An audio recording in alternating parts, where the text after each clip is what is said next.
And if you look at Kersal Vale, yeah. you'll see a chat with a Harry and I did. Oh, right, okay. On what to do about bees. Sunday. It's the 9th of October. 9th of October, Right. 2016. 2016. I'm with Jack, and we're at Hi. Kersal Vale Allotments, one of the most wonderful allotments in the whole of Greater Manchester. We're going to get some honey here. The hives over there, Yes. and that's going to go in the mix. Good. So how's your hives been? You've had a bit of a turbulent time this year, haven't you? We had a dreadful winter, with it being so wet. It wasn't cold enough. The bees were going out, getting drenched, and coming back. And of course, that introduced disease into the colonies. We lost at least 4 colonies at the beginning of spring, and the spring was very, very poor, very, very cool.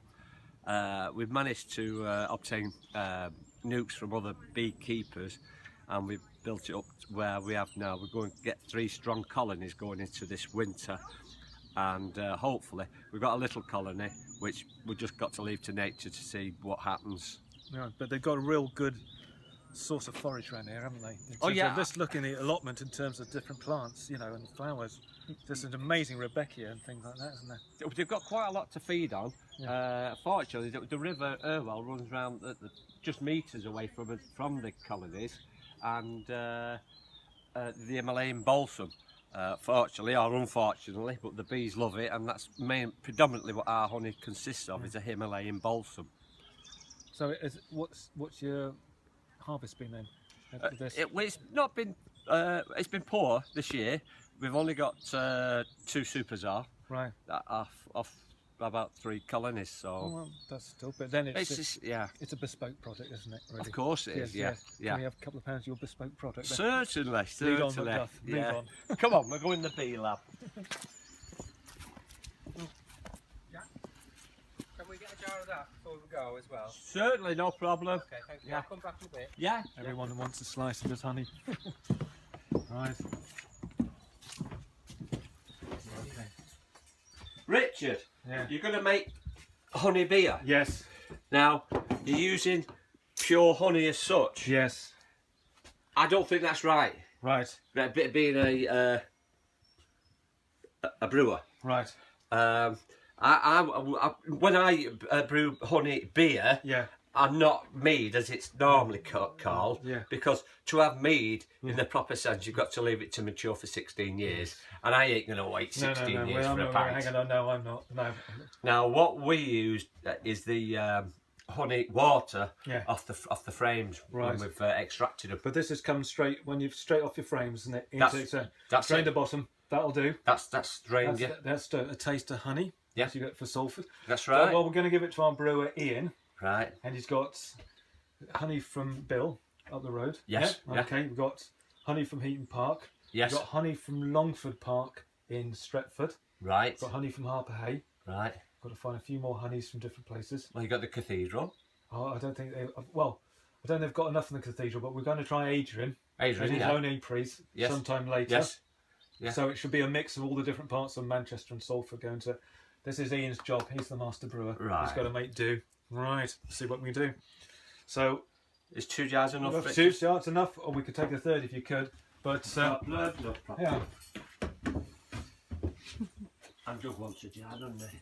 yeah.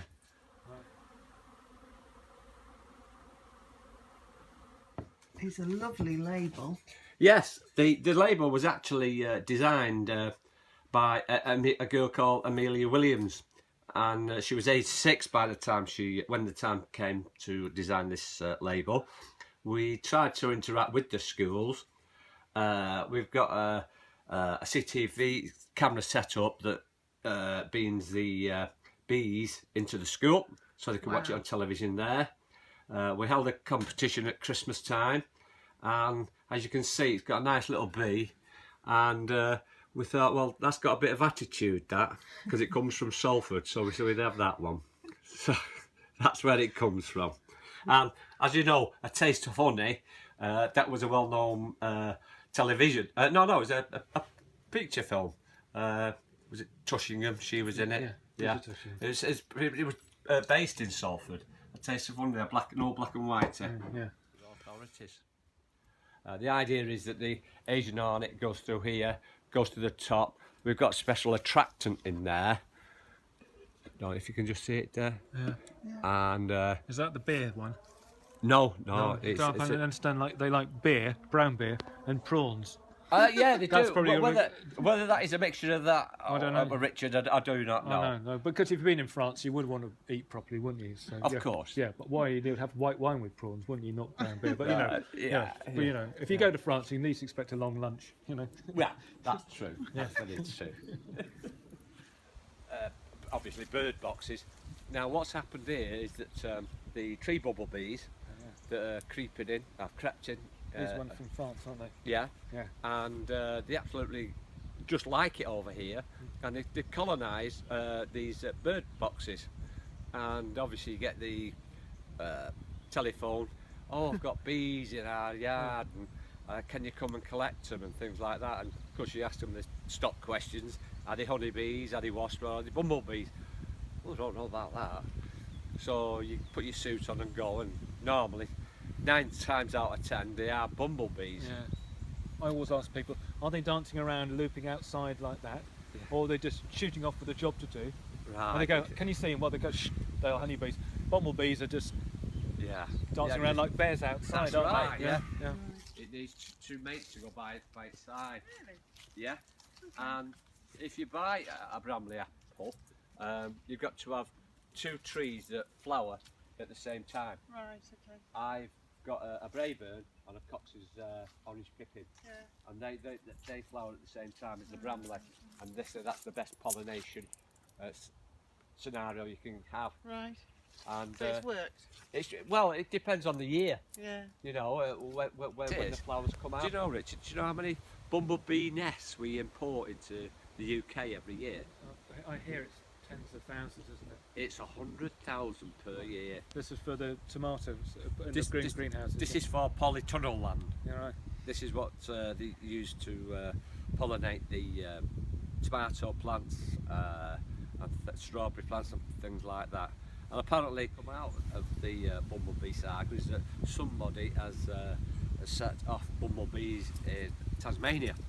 And as you know, Tasmania is a little island off mainland Australia, and the authorities there are really well devastated because they don't know what effect that bumblebee will have on the ecology, because they're not natural to that environment. No, there's a lot of damage in Australia from releasing things, Well, from this is rabbits, cane toads, Hedgehogs. feral cats now, which have grown to the size of small dogs. Yeah. Oh, yeah. Well, look at mainland Australia. You've got camels, goats, God knows what in the Yeah. desert areas. There you go. Take care. See you later.